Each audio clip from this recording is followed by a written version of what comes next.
toute première chose à apprendre pour un joueur de golf, la première chose qu'il faut savoir maîtriser, c'est le contact de balle. On veut toujours frapper la balle d'abord, puis le sol. Donc si on regarde les images ici, on a un joueur expert où on a la zone de frappe, la zone de contact qui est très nettement visible. Donc on voit en haut à gauche le contact de la balle et j'ai marqué cette position de balle par une ligne verticale jaune. Ensuite, on voit le club qui continue à aller vers le bas, la balle qui commence à décoller, et on voit très clairement que le divot se situe du côté de la cible par rapport à la balle. Donc on a bien un contact balle puis terre.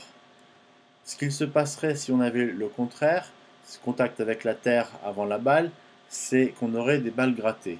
Ou bien le golfeur, sachant qu'il ne veut pas que le club s'écrase contre le sol, commence à fléchir les bras, et s'il fléchit les bras trop vite, il va frapper le haut de la balle, donc il va avoir des balles topées. Donc si on voit le divot ici qui se situe du côté de la cible de la balle, on a une bonne frappe de balle, bon contact de balle, on dit que le point bas du swing se situe du côté de la cible de la balle. Donc quand on est en train de maîtriser le contact, on est en train de maîtriser le point bas du swing. On veut que le point bas se situe après la balle et non pas avant. Donc ensuite, quels sont les points, quelles sont les choses qui nous permettent de maîtriser cela?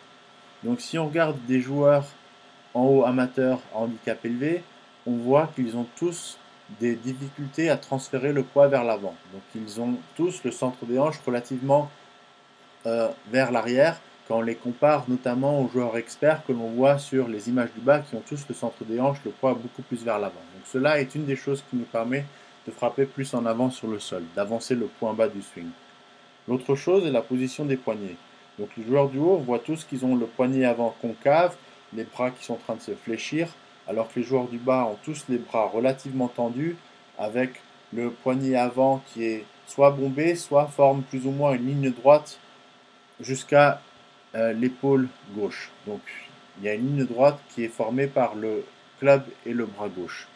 Donc ces choses, avoir le poids vers l'avant, avoir le manche vers l'avant, sont véritablement les facteurs qui vont nous permettre de contrôler le point bas du swing. Apprenez véritablement à frapper balle d'abord, puis terre. Si vous n'êtes pas capable de frapper le sol toujours au même endroit du côté de la cible de la balle, vous n'arriverez jamais à frapper la balle loin et encore moins à contrôler votre direction.